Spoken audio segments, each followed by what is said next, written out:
pues hay trabajo y estamos aquí tomándonos pues la responsabilidad de compartirles y aclarando antes de arrancar con la presentación que al igual que ustedes yo estoy aquí para aprender, como comentaba Carlos hace un momento y como lo dijo Víctor Chávez, estamos aquí para sembrar la semilla, una semilla que tiene que dar fruto, tenemos que cosechar ese fruto, ya lo iremos viendo a lo largo de la presentación.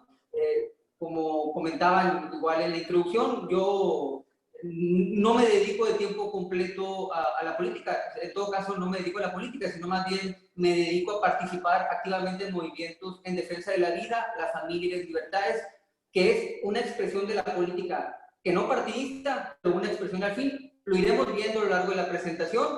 Siéntase con la confianza de exponer sus dudas, inquietudes, y con mucho gusto, si está en nuestras posibilidades, las sabremos de resolver. Carlos me va a apoyar con la presentación, porque justo como decía, estoy lejos de mi casa y no dispongo de la computadora, estoy transmitiendo desde el iPad. Entonces ahí le agradecemos muchísimo a Carlos que nos apoye en proyectar la presentación. Bien, gracias Juan Pablo. Y quien se va a encargar de la presentación va a ser Moisés, pero de todos modos ahí estamos al pendiente de cualquier cosa. Muy bien, pues como ya pueden ver, la plática se intitula Los católicos y la política, y antes de arrancar quisiera presentarles un video en el que el Papa Francisco no lo pudo haber explicado mejor. Adelante, Moisés. Sí.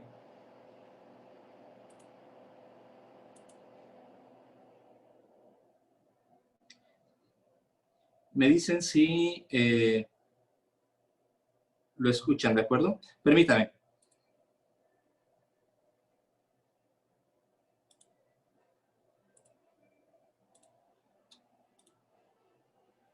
Ok.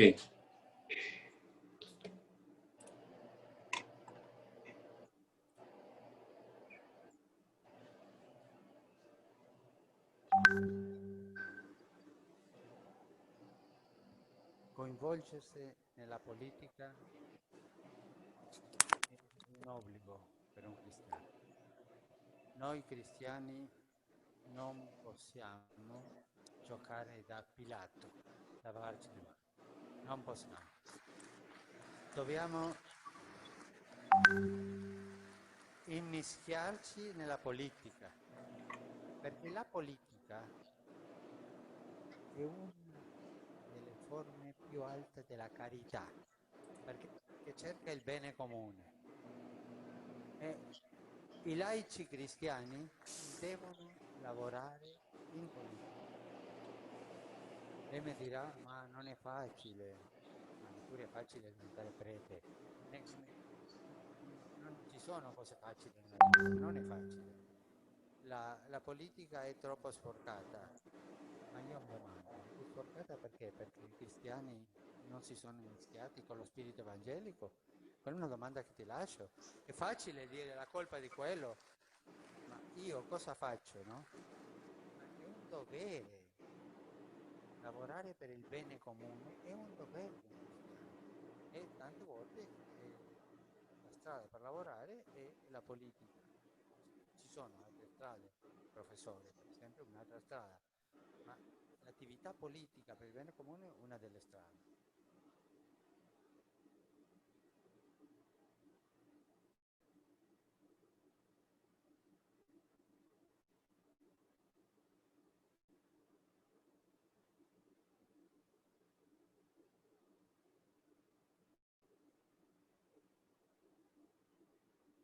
Muy bien. Vamos a la siguiente plantilla, por favor.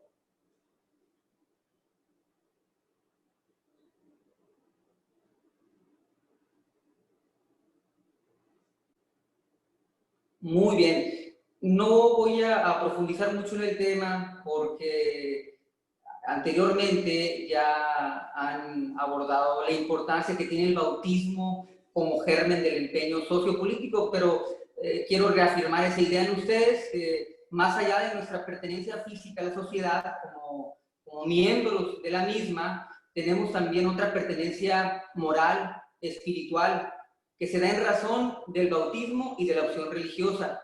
De hecho, como sabemos, es a partir del bautismo donde encontramos el germen del empeño sociopolítico. Y desde el momento en que alguno se hace cristiano, como seguramente somos todos los que participamos de esta conversación, se acaba a partir de ese momento toda neutralidad frente a la vida social y sus estructuras. Como digo, no me detengo mucho en este tema porque ya lo han podido ver en ponencias previas, pero claramente lo que nos reafirma esto es la importancia de asumirnos como católicos. Y más adelante se los explico en otra plantilla. ¿Por qué? Porque finalmente es una impronta, es algo que nos define. Y lejos de mantenerlo en nuestro fuero interno, tenemos que exteriorizarlo, porque es a partir de nuestro catolicismo que podemos cambiar la realidad. Ya lo decía muy claramente el Papa Francisco, la política es social, muy probablemente porque personas de buena voluntad,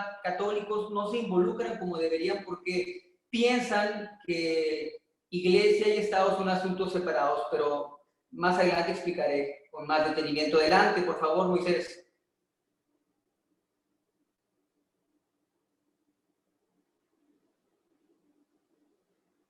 Bueno, ¿y quién mejor que San Juan Pablo II para explicarnos nuestro deber? Más que un derecho, es un deber el participar en política. Él lo expresaba de esta manera en la exhortación apostólica Christi Fideles Laici, no lo puedo haber dicho mejor, para animar cristianamente el orden temporal en el sentido señalado de servir a la persona y a la sociedad, es decir, nosotros, forme y variedad de acción económica, legislativa,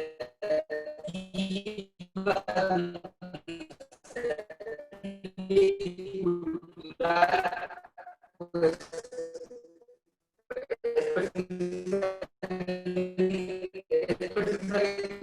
está impregnada política y que está destinada a promover orgánica e institucionalmente el bien común. Creo que para todos es sabido que nos guste o no, todo es político, ¿no? Y el hecho de que nosotros no asumamos ese compromiso da pie para que otras personas con una agenda contrapuesta a la propia pues avancen, y ya lo iremos viendo, porque creo que no es para nadie un secreto como en el mundo y en México ya en particular, agendas radicales como la del feminismo, la de los lobbies LGBT, la de los lobbies que promueven el aborto, han ido avanzando, y eso es en gran medida no tanto por la decisión, por el talento o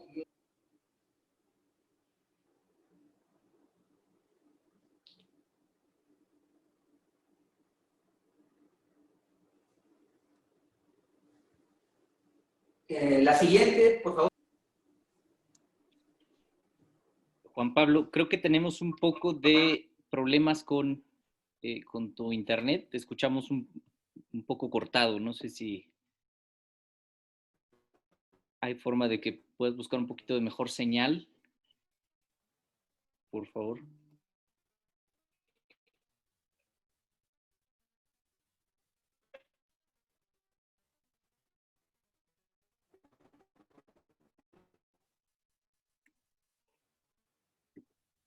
Ah, muy bien. Sí, a ver, un momento. ¿Me escuchan? Sí. ¿Ahora sí me escuchan?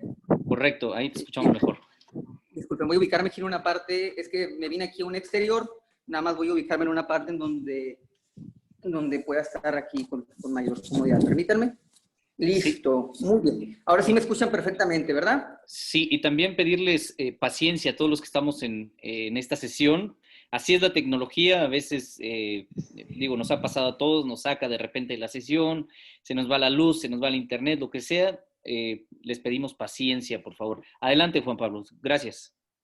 No, a ustedes. Y disculpen los inconvenientes técnicos. Como dicen, pues muchas veces la tecnología no está de nuestro lado. Pero lo importante es que estamos acá y que podamos compartir información que pueda servirles, ¿no? Pues bueno, continuamos. Ahora vamos a hablar de la vocación cívica y política del cristiano. Y aquí es importante señalar que existe un vínculo indisociable entre la fe y la responsabilidad cívica y política de cara a la sociedad. Es así que los cristianos debemos vivir la fe no solo en nuestro fuero interno, hogar o comunidad religiosa, sino en el seno mismo de la sociedad. Ya lo comentaba con anterioridad, muchas veces suponemos que nuestra fe se reduce a estos ámbitos, cuando es todo lo contrario. Y acá retomo una frase de un político mexicano que seguramente ustedes conocen, me refiero a Carlos María Abascal Carranza, que decía que no hay mejor garantía en política que un católico que vive su fe, porque la doctrina social, el magisterio social de la Iglesia, el Evangelio mismo nos da luz, y si aplicamos esa luz en el ejercicio público, pues qué mejor garantía. Y creo que a todos nos consta no solo la claridad, sino el nivel político de Carlos María Abascal. Adelante, por favor. Pues muy bien, vamos a abordar un poco el origen de la palabra política, que como saben deriva del griego polis, ciudad, y que hace alusión a la vida de la ciudad y de las comunidades humanas. En su sentido más amplio y noble, la política se define como el arte del gobierno de la ciudad. En sentido estricto, habría de referirse a ella como el arte del bien común, y en sentido concreto, es el conjunto de actividades humanas orientadas hacia el gobierno y administración de la sociedad. Adelante.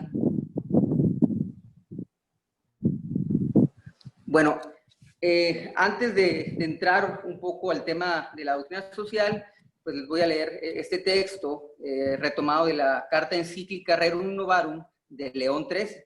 Según León XIII, todo político debería hacer la opción preferencial por los pobres.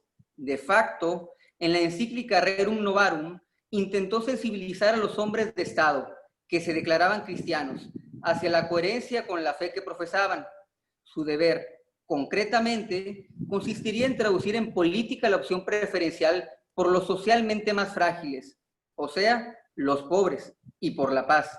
El Estado, por tanto, debería crear condiciones favorables a la realización de esas opciones. En aquel tiempo, de hecho, puesto que los estados absolutistas frustraban los intentos de iniciativas privadas, León XIII defendió con contundencia la prioridad del hombre sobre el Estado. Vean qué potente lo que en ese momento expresaba León XIII. Potentísimo el mensaje. Adelante. Pues bueno, ¿qué se entiende por doctrina social de la Iglesia? Pues bien, son el conjunto de orientaciones doctrinales y criterios de acción que tienen como fuente la Sagrada Escritura, cuyo objeto primario es velar por la dignidad de la persona humana en tanto imagen de Dios y la tutela de sus derechos inalienables.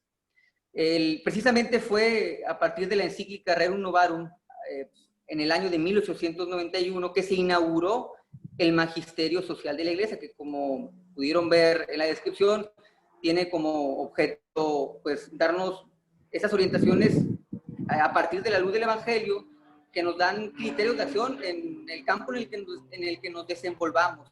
Por eso es muy importante que profundicemos en la doctrina, en la riquísima doctrina social de la Iglesia. Precisamente el otro día, les comento, hablaba con un amigo a propósito de lo que estamos viviendo en la sociedad actual, con las feministas, con la agenda del aborto y tal, y cómo ellos buscan reivindicar derechos que muchas veces no son derechos sino privilegios, y buscan luchar en favor de causas que de origen parecerían nobles, cuando la Iglesia ofrece respuestas a esos problemas desde hace muchísimos años, y justo fue a partir de esta encíclica, la Rerum Novarum, imagínense, hace ya pues bastantes años que la Iglesia habla de temas que impactan nuestra vida en sociedad. Y acá retomo una frase que creo que va muy a colación con lo que estamos abordando, que es que la Iglesia es acorde al tiempo y eterna al Espíritu. Tiene sus valores inmanentes, su doctrina inamovible, inmutable, y asimismo pues se va adaptando a las realidades que los tiempos le presentan, ¿no? Adelante.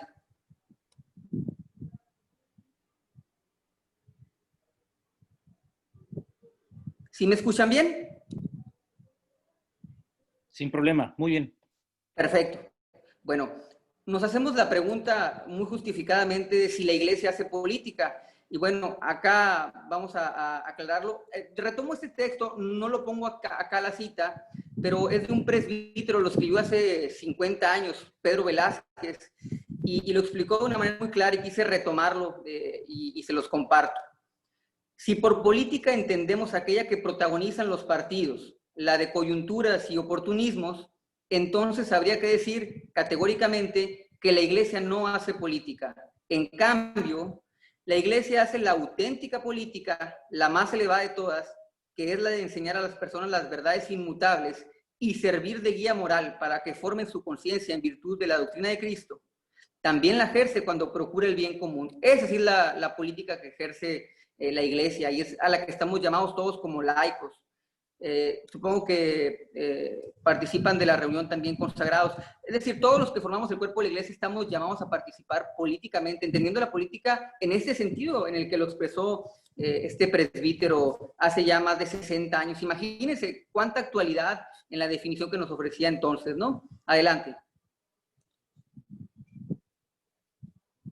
Bueno, esta es una falsa dicotomía que nos han querido vender, que la iglesia y el Estado son asuntos separados. Y antes de pasar a la siguiente plantilla en la que retomo una cita nuevamente de Carlos Abascal, pues hay que aclarar que pues, la iglesia y el Estado tienen por fin la persona humana. Claro que pues, la iglesia procura la trascendencia del ser humano, mientras que el Estado está comprometido con el bienestar temporal de las personas, pero convergen en que tanto la iglesia como el Estado tienen como fin último a la persona humana. Entonces es una falsa dicotomía que nos han querido vender, que el Estado y la iglesia están separados. Si bien cada una tiene una esfera de influencia, insisto, convergen en ese objetivo. Adelante. Y precisamente Carlos María Abascal lo expresa con una claridad que acá les comparto.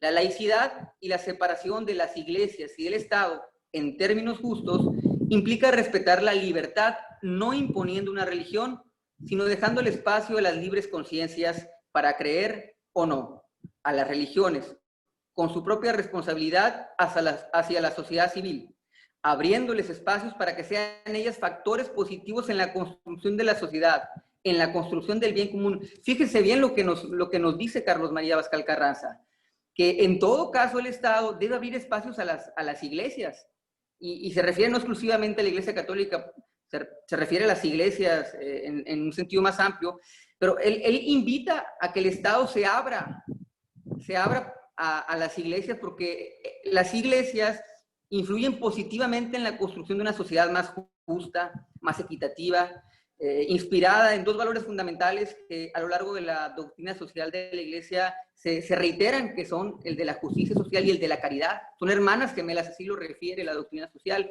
y creo que lo que aquí nos expresan es ciertísimo, pues, ¿no? Entonces, insisto, cuando nos quieran vender la idea de que la iglesia corre por un carril mientras que el Estado lo hace por otro, pues no, finalmente, como digo, cada una tiene sus competencias y su ámbito, convergen en el objetivo de velar por la persona humana. Adelante. Bueno, y acá retomo un texto, el numeral 28 de la encíclica Deus Caritas Est de Benedicto XVI. En 2005 fue inaugurada esta encíclica y decía: para definir con más precisión la relación entre el compromiso necesario por la justicia y el servicio de la caridad. Recuerden que les decía que a lo largo del magisterio social se insiste mucho en estos dos conceptos, ¿no? El de justicia y el de caridad, indisociable el uno del otro. Justicia sin caridad no existe. Continúo. Hay que tener en cuenta dos situaciones de hecho. El orden justo de la sociedad y del Estado es una tarea principal de la política. un Estado que no rigiera según la justicia se reduciría a una gran banda de ladrones. Y creo que, bueno, esto lo expresó alguna vez San Agustín, y creo que no miento cuando digo que en muchos casos, lamentablemente, el gobierno se ubica como una gran banda de ladrones, y lo vemos aquí y en China, ¿no? Y es propio de la estructura fundamental del cristianismo la distinción entre lo que es del César y lo que es de Dios. Esto es, entre Estado e Iglesia, o como dice el Concilio Vaticano II, el reconocimiento de la autonomía de las realidades temporales. El Estado no puede imponer la religión, pero tiene que garantizar su libertad y la paz entre los seguidores de las diversas religiones. La Iglesia, como expresión social de la fe cristiana, por su parte, tiene su independencia y vive su forma comunitaria basada en la fe, que el Estado debe respetar. Son dos esferas distintas, pero siempre en relación recíproca. Aquí lo expresaba Benedicto XVI. Él decía pues, que el Estado tenía que garantizar la libertad y la paz entre los seguidores de las diversas religiones, pero como lo mencionaba anteriormente en la cita de Abascal, pues él decía, él iba más allá. Él decía, en todo caso, el Estado tiene que invitar a las religiones a participar de los asuntos públicos, porque su participación contribuye positivamente. Adelante. Bueno, aquí vamos a abordar algunos ejemplos de católicos que han sido católicos de cuerpo entero en su ejercicio político y que deben ser émulo, ejemplo para nosotros, sobre todo aquellos de ustedes que tengan el interés de participar en la política partidista. Adelante. Pues bueno, estos personajes creo que no tendría yo por qué hacerles mayor presentación de ellos, pero son los padres fundadores de Europa. Europa, recuerden, se vio inmerso en guerras, en profunda división entre sus pueblos, y logró superarlo, pero lo hizo a través de liderazgo, del ingenio, del talento y sobre todo de la fe de hombres como los que aquí les presento, como Robert Schuman, un hombre de origen germano luxemburgués, pero que desarrolló su actividad política en Francia, Alcide de Gasperi, un líder político italiano, y Konrad Adenauer.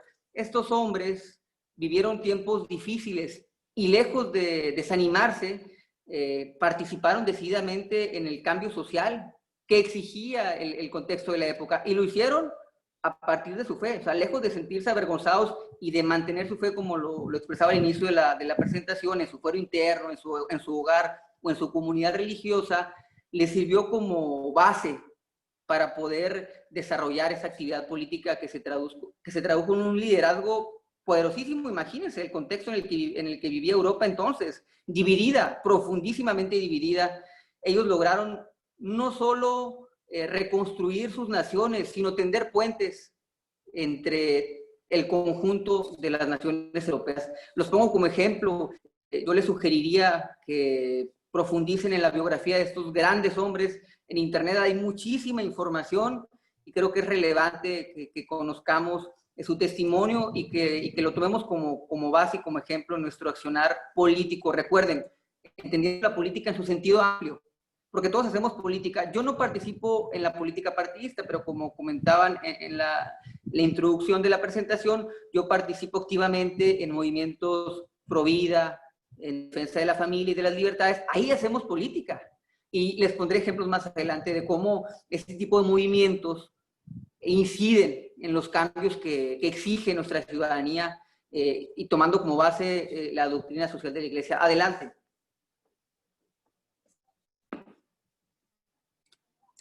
Por supuesto, no quise dejar de lado al patrono de los políticos, a Santo Tomás Moro, que seguramente ustedes conocen y conocen la historia, como él pagó con sangre el defender sus ideales, su fe. Fue un ejemplo para los católicos, sobre todo para los católicos que participan en política. Al centro ven a Efraín González Luna. ¿Quién es Efraín González Luna? Pues bueno, es un abogado jalisciense, fundador junto con Gómez Morín del Partido Acción Nacional. Y precisamente se inspiró en la doctrina social de la Iglesia para acuñar los principios de doctrina de Acción Nacional. Es un hombre brillantísimo. Incluso Gómez Morín, que fue con quien emprendió la fundación del PAN, que era un hombre libre pensador, quizá no con tantas bases religiosas, aún así él le dio la encomienda a Efraín González Luna de plasmar la doctrina del Partido Acción Nacional, y lo hizo recuperando la riqueza de la doctrina social de la Iglesia. Para que se den una idea de lo poderosísima que es la doctrina social de la Iglesia. Incluso en aquellos tiempos, el Partido Acción Nacional era ejemplo mundial del humanismo político, fue ejemplo e inspiración para formaciones políticas no solo en Latinoamérica, sino también en Europa. Lamentablemente, pues, se han perdido liderazgos como Efraín González Luna, como Carlos María Abascal Carranza, como Carlos Castillo Peraza, que es otro ideólogo del PAN, que defendían los principios de doctrina y lo que son las cosas. Si uno analiza los principios de doctrina del PAN, si uno se mete a la página oficial, los actualizados, los estatutos, verá que siguen defendiendo la vida desde la concepción, la familia, pero por otro lado vemos cómo los políticos que integran este organismo político no los defienden, y es ahí donde vemos esa deficiencia que no tenemos que permitir, insisto, sobre todo quienes de ustedes participen en la política partidista. No podemos restringir nuestra fe a nuestro fuero interno. En todo caso, hay que asumirla como la garantía. Recuerden que eso decía Carlos María Abascal, que lo ven a su derecha. Él decía que era nuestra mejor garantía. Ser católicos es nuestra mejor garantía para participar en política. Adelante. Bueno, ahora vamos a abordar algunos ejemplos. Adelante. De la importancia de participar en movimientos políticos y sociales. Recordarán ustedes en 2016, cuando Enrique Peña Nieto quiso legalizar el matrimonio gay en todo el país, cómo eso sacudió nuestras conciencias y nos sacó ese letargo en el que estábamos, y salimos a expresarnos multitudinariamente. Recordarán las manifestaciones, sobre todo en Jalisco, recuerdo, se desbordaron las calles en todo el país. Y eso fue precisamente lo que frenó, por un lado, la legalización del matrimonio, y por otro lado, las desmedidas ansias de poder de Peña Nieto. Recuerden cómo le fue en la intermedia por querer trastocar asuntos que para los mexicanos son de suma importancia. Por eso es muy importante que participemos en política. Adelante. Pues bueno, aquí les pongo un ejemplo con el que estarán más familiarizados, que es el del PIN parental, que fue publicado recientemente en Aguascalientes y que ya lo trajo la Corte a través de una controversia. Quieren pegarle, ¿no? Y ahí es donde tenemos que entrar a seguir haciendo esa presión. Porque les voy a poner un ejemplo, si me permites, Moisés, por favor, para ver el siguiente ejemplo, porque lo quiero ligar con este.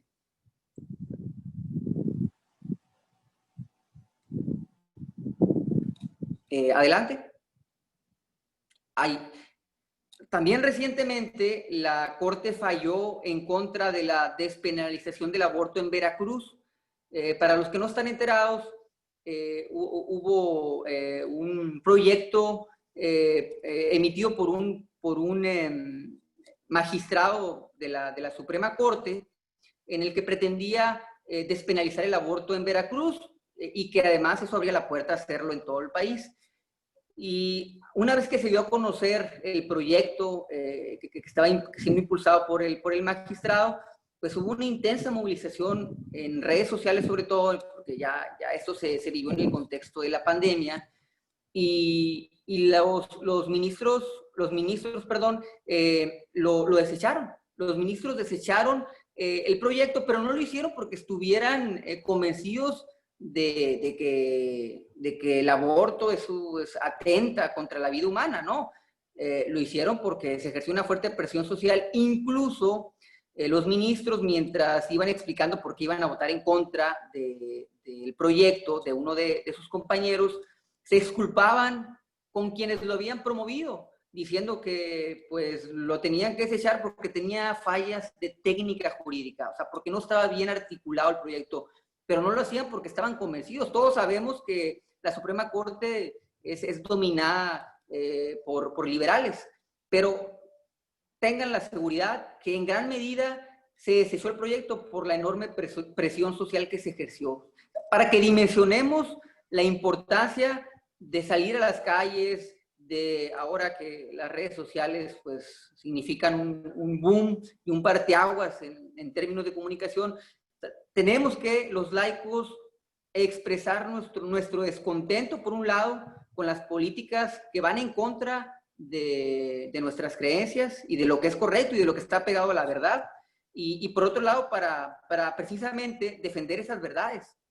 Y yo veo con grata sorpresa cómo de un tiempo a la fecha, mucho joven de 14, 15, 20 años se convencen más de la causa, por ejemplo, pro vida, de la defensa de la fe, que lejos de avergonzarse de su fe, la defienden públicamente. Hace algunos años eso no pasaba, porque caíamos en una espiral del silencio. La espiral del silencio se vive cuando nosotros vemos en redes sociales cómo nos atacan.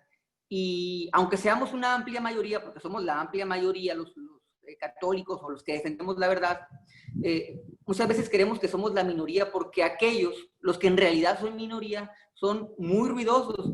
Entonces, como nosotros asumimos que somos minoría, pues nos autocensuramos y caemos en esa espiral del silencio que hace que nuestro mensaje no tenga eco, mientras que el de las verdaderas minorías sí que tiene eco y avanza, ¿no? Por eso es muy importante que no tengamos miedo en defender lo correcto y que desde la trinchera en la que participamos nosotros, desde nuestra vocación, lo hagamos. Adelante.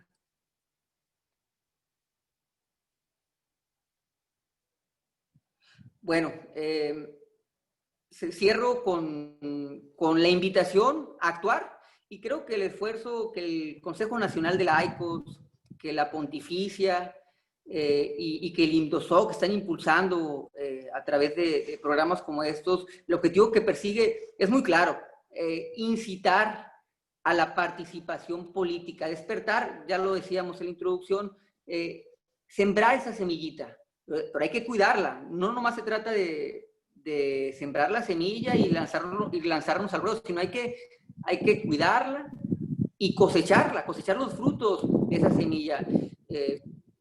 Su servidor, pues yo ando acá de trabancado. La verdad es que, como les digo, yo no soy ni de lejos un experto en estos temas, pero cuando me hicieron la invitación no dudé en decir que sí, porque primero asumí, y creo que así está siendo, que iba a aprender mucho de gente como ustedes, y sobre todo porque es precisamente en el actuar donde uno se curte y donde uno abre el entendimiento.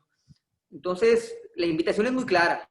Tenemos que actuar. No podemos dejarle el terreno libre a quienes impulsan políticas contrarias a nuestra doctrina. Tenemos que defender. Somos mayoría, insisto, y tenemos que manifestar esa mayoría. Bueno, el Papa Pío XI decía que es natural que cuando las más elementales libertades religiosas y civiles son impugnadas, los ciudadanos católicos no se resignen. El mensaje que nos transmite el Papa, que nos transmitió el Papa Pío XI, insisto, como fue el caso de los textos que retomé de encíclicas de Benedicto XVI o de León III, imagínense, por allá del año 1891, tienen una actualidad, una vigencia que no podemos ignorar. Y bueno, yo agradezco la oportunidad que me ofrecen de robarles parte de su tiempo y de compartir con ustedes esta información que espero les sea de su agrado, y estoy abierto para las dudas que tengan. Muchísimas gracias por este tema tan importante, tan necesario para comprender cuál es nuestro deber, nuestro papel también como católicos en temas sociales. Entonces, ya está abierto el chat para quienes quieran formular alguna pregunta, lo puedan hacer en este momento para nuestro amigo Juan Pablo.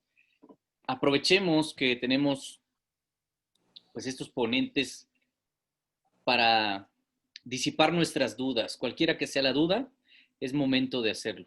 Entonces, dice Paco en privado, mejor que conocer a Carlos Abascal es aprender de su hermano, Juan Bosco Abascal. Efectivamente, lo sigo Juan Bosco Abascal y es un comprometido católico.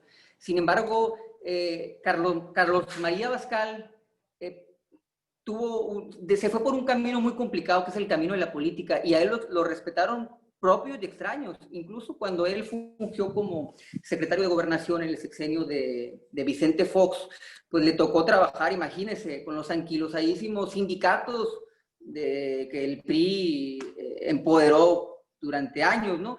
Y yo creo que es la valía que nos ofrece el legado de Carlos María Abascal Carranza, que él participó en política y lejos de caer víctima del ambiente de corrupción y de negligencia que se vive en este campo de acción, él sembró una semilla que cosechó muchísimos frutos. Yo los invito a que se den una vuelta al YouTube. Recuerden, hay muchísima información en las redes y recuperen los videos en donde Carlos María Abascal nos ofrece mensajes que la verdad tienen un fondo tremendo, sobre todo para ustedes que quieran participar en política.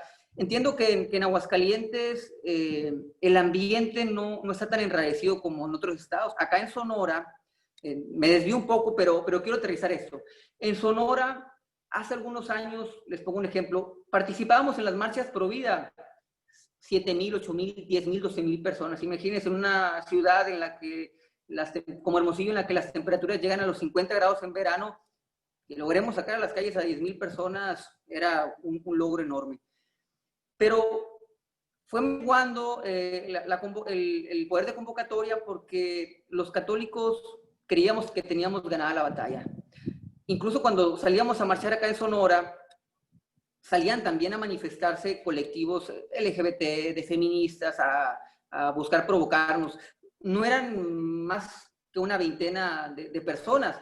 Sin embargo, este año, habría que borrar un año, es el 2020, ¿no?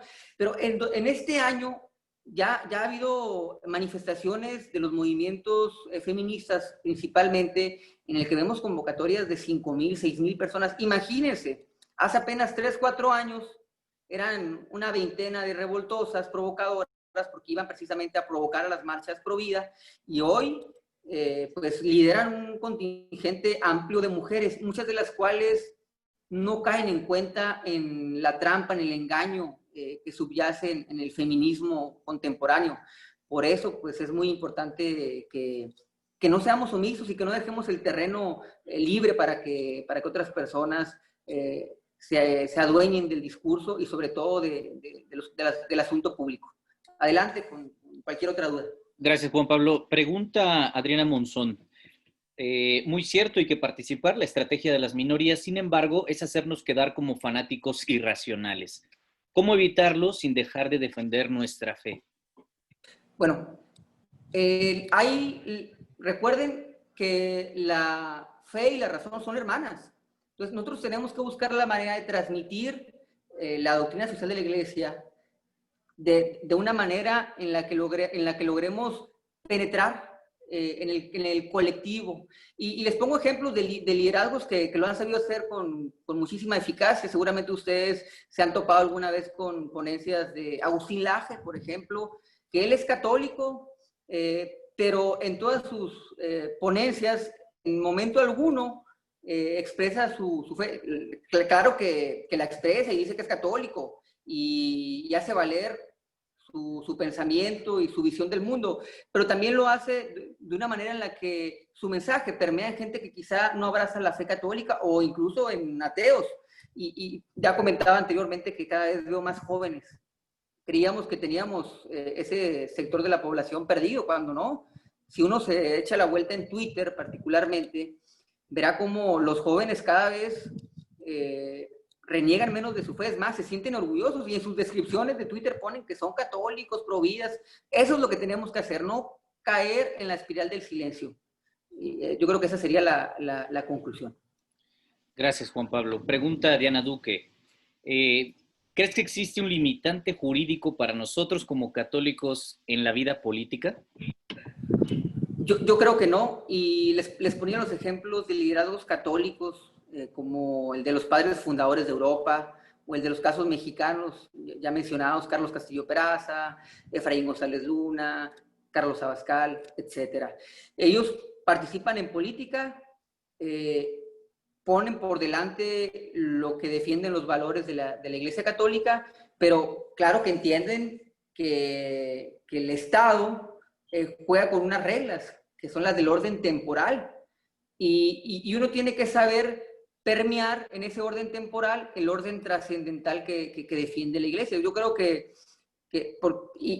y pongo un claro ejemplo. Yo la verdad admiro muchísimo a Abascal, porque él se enorgullecía de su fe. De hecho, él en su despacho, cuando fue secretario de Gobernación, tenía una imagen de la Virgen y un crucifijo, y ofrecía oraciones antes de empezar las reuniones. Él no renegaba de su fe. Ya les decía que el Estado tiene un objetivo claro, la Iglesia tiene otro, pero convergen en el fin último de velar por la persona humana. Yo creo que como digo, nuestra garantía como católicos nos debe invitar a estar en las estructuras políticas. Gracias, Juan Pablo. ¿Consideras que la falta de participación de los laicos en la política o movimientos sociales se debe a un tema cultural o falta de interés? Falta de interés, por un lado. Muchas veces creemos o creíamos que teníamos la batalla ganada. Ya les decía hace un momento cómo antes abarrotábamos las manifestaciones, las marchas pro vida, y dejamos de hacerlo porque creíamos que teníamos esa guerra ganada. ¿Cuándo nos íbamos a imaginar hace 10 años que siquiera se discutiera el tema del aborto? Era un tema que creíamos resuelto. O sea, ¿quién en su sano juicio se iba a atrever a defender el derecho a matar a los más inocentes? Y lo vemos ahora como una realidad, como una lamentable realidad, porque precisamente los de enfrente han sabido estructurar una narrativa, un discurso, por supuesto construido a partir de eufemismos. O sea, le cambian el sentido de las palabras para vendernos la idea de que algo malo es bueno. Les pongo el ejemplo de cuando ellos expresan interrupción legal del embarazo o salud reproductiva. Les digo yo, que tiene saludable que primero maten a un inocente con el aborto y segundo pongan en riesgo la vida de la madre, ni qué decir de las consecuencias del trauma posaborto. Imagínense cómo ellos han mediante sofismas vendido la idea de que cosas que claramente están mal son buenas incluso. Entonces es muy importante que no dejemos de manifestar. Lo he insistido mucho a lo largo de la ponencia, pero yo creo que es importante reiterarlo. Tenemos que expresar nuestras ideas, nuestras convicciones, nuestra fe. Gracias, Juan Pablo. Pregunta Mariana Lara. En el caso de la política partidista, ¿es correcto que un católico milite en un partido de izquierda? ¿Cuáles serían las incoherencias de fe en las que podría caerse? Pues bueno, si el católico que milita en un partido de izquierda influye a partir de la luz de la fe en la vida interna del partido, y voy más, en aquellos espacios públicos en los que detenta el poder ese partido político, yo creo que es necesario que los católicos estemos ahí. Pero si vemos cómo partidos como Morena, por ejemplo, que claramente van en contra de nuestra doctrina, impulsan políticas como han hecho en apenas 2 años, que van en contra de lo que creemos, y seguimos votando por Morena, pues claro que nosotros somos parte del problema. Entonces creo, y pasó mucho ahora en 2018, estoy convencido que en 2021, en las intermedias, mucho del voto católico va a ser conciencia de la terrible equivocación que cometieron al votar por la opción de Morena, que claramente ha ido con todo en defensa de una agenda una agenda terrible, ¿no? Gracias, Juan Pablo. Alejandro pregunta, ¿qué nos puedes decir respecto al argumento de que por muy buenas intenciones que tenga alguien al participar en política, el sistema no lo deja actuar bien? Pues ya les ponía claros ejemplos de personajes que sí han logrado hacerlo. Todo depende del liderazgo, de la determinación, del carácter que emprendamos en la aventura política. Ahí están los ejemplos.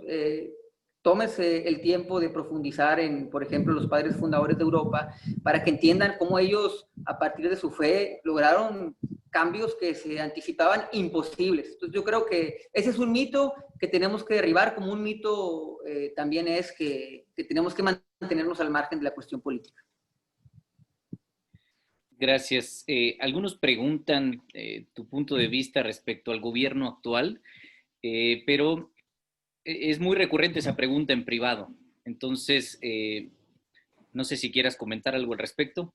Por supuesto, no tengo un empacho en expresar que claramente estoy completamente decepcionado del gobierno. Bueno, no decepcionado porque no voté, me exculpo, yo no voté por ellos, pero claramente los veo como una amenaza, y una amenaza que se ha vuelto realidad. Si no, vean cómo en la agenda de Morena en el Congreso han intentado despenalizar el aborto reiteradas ocasiones, lo que ocurrió recientemente en la Ciudad de México, terrible, cómo abren camino a la llamada infancia trans. Imagínense las implicancias que va a tener eso en el desarrollo emocional, psicológico de los niños. Claramente yo no estoy de acuerdo con el gobierno actual, y no solo eso, sino que en aquello en lo que puede influir poco o mucho, trabajaré para que no vuelvan a repetir en los espacios públicos, porque claramente ellos están afectando mucho a México y están afectando con políticas que claramente van en contra de los católicos. Entonces yo estoy en contra haré activismo político desde mi trinchera. Insisto, poco, mucho, pero lo haré. Claro, y aclarar que esta formación no pretende hablar mal ni bien de nadie. Cada uno tiene que formarse su propio criterio basado en los documentos de la Iglesia y en su propia experiencia. Así que vale la pena aclararlo. Claro, sí, es mi opinión, sí. Pregunta Raúl Martínez, ¿es lícito para el católico la frase de "el fin justifica los medios"? Actualmente hay plataformas políticas claramente contrarias a principios cristianos, pero que utilizan a los católicos para poder acceder a los espacios de poder. Claramente eso va en contra, ¿no?, de nuestra fe, y creo que tenemos nosotros, a través del magisterio social, la claridad, las orientaciones para hacer las cosas correctamente e incidir políticamente. Yo creo que definitivamente el fin no justifica los medios.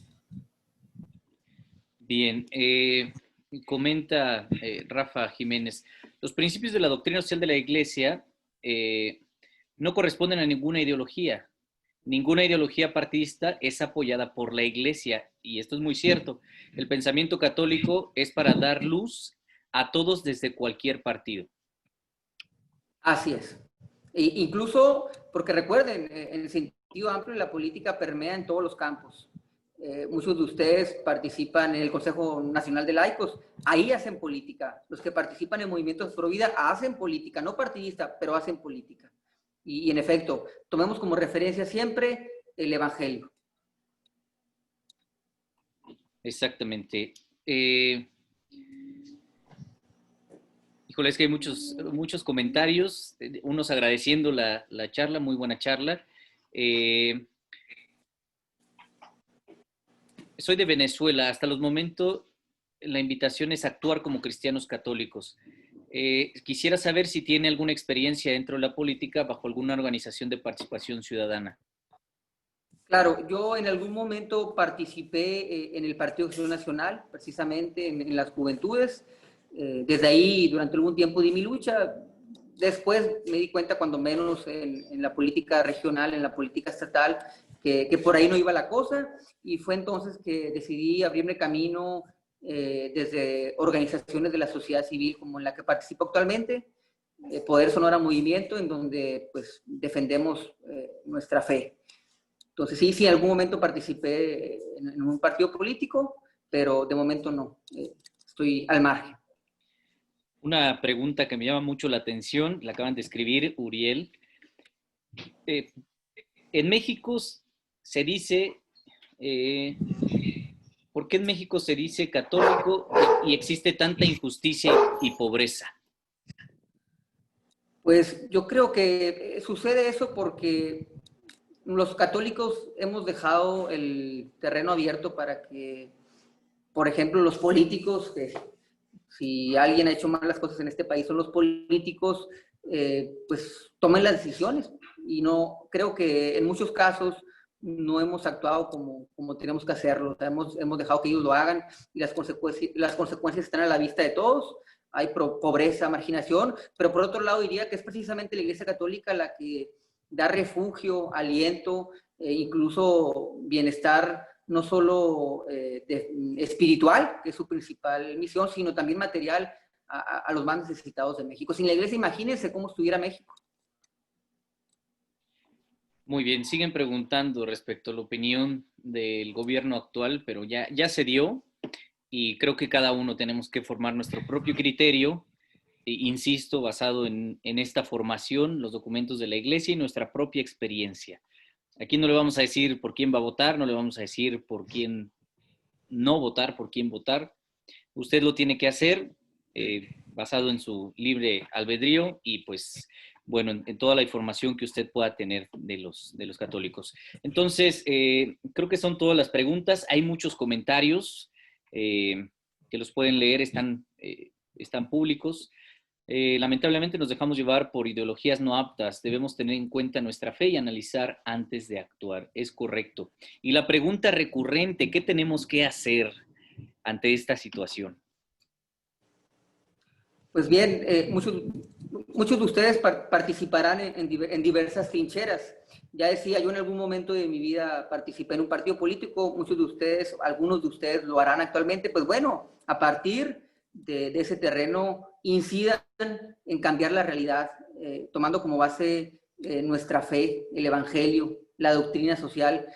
Algunos de ustedes, por otro lado, participarán en movimientos laicales o en movimientos de la sociedad civil que abanderan causas justas, que están alineadas, por supuesto, a la doctrina, al evangelio. Pues hagámoslo, o sea, hagámoslo, salgamos.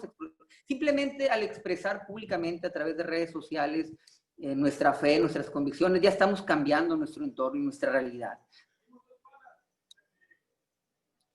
Un comentario, disculpen, sucede que en algún momento se puede interrumpir la transmisión porque como estoy en exterior, me estoy compartiendo internet de mi celular y veo que la batería me queda muy poco. Entonces, si se llega a desconectar, no crean que me quise ir sin despedirme, ¿no? No, pues de hecho ya nos vamos a despedir, ya no hay más preguntas. Hacer de la familia iglesia doméstica, buenas familias, buena sociedad. Por ahí tenemos que empezar. Entonces, pues, primero que nada, agradecerte y pues bueno, Moy, si quieres concluir la sesión, por favor.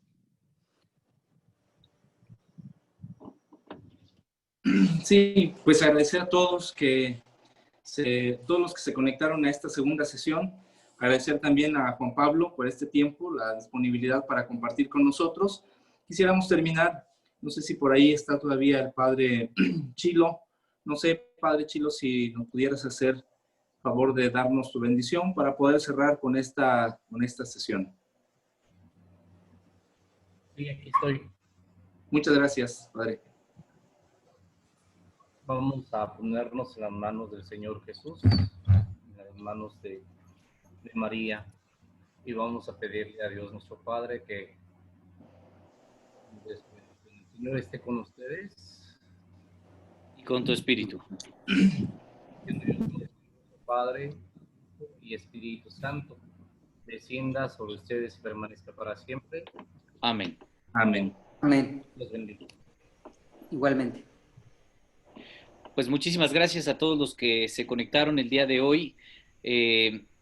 el próximo martes tendremos nuestra tercera sesión. Hay un grupo de WhatsApp que al momento de ustedes iniciar su registro en el formulario de Google, había un enlace. Les enviamos un primer correo en donde les mandamos 2 enlaces, uno para la primera sesión y el otro para adherirse al grupo de WhatsApp. Si alguien no está en el grupo de WhatsApp, por favor, mande mensaje al número que, al 777-446-2600. 777-446-2600, puesto que en el grupo de WhatsApp es donde enviamos, aparte de enviar el enlace para las sesiones, enviamos el material extra que nos mandan. Ayer mandamos la presentación del primer tema y también enviamos un video que nos envió el expositor, valga la redundancia. Entonces, pues, muchísimas gracias a Juan Pablo, que tuvo a bien darnos este tema, y pues bueno, agradeciéndole a todos ustedes. El 15 de septiembre no habrá tema, no habrá sesión. Es el próximo martes. Nos vemos hasta el siguiente jueves. Es correcto. Hasta el siguiente jueves, que es 17. El 15, pues por obvias razones, festejos patrios. Me imagino que algunos de ustedes festejarán como buenos mexicanos que somos el 15 de septiembre. Entonces, por eso dejaremos ese día sin charla, lo dejaremos hasta el siguiente jueves. Pues les mandamos un abrazo desde Cuernavaca, Morelos, a todos los lugares donde nos estén viendo. Gracias a los padres, a los sacerdotes que se han conectado también, que se han interesado en esta formación política, y gracias a todos ustedes también. Un fuerte abrazo a todos y que se encuentren bien. Gracias. Pueden activar sus micrófonos si quieren para despedirse. Gracias. Hasta luego, Dios los bendiga. Gracias. Luego. Gracias, buenas noches. Hasta luego. Muchas gracias. Buenas noches. Ya me marcaste. Luego. Buenas noches. Buenas noches. Ya no me marcaste. Buenas noches. Buenas noches a todos. Buenas noches. Buenas noches a todos. Gracias. Muchas gracias. Buenas noches. Que descansen. Gracias, buenas noches, bendiciones. Buenas noches. Todavía pueden invitar a sus amigos si quieren sumarse. Mándenle el enlace por si quieren invitarlos. Nos vemos, terminamos la sesión. Dios les bendiga a todos.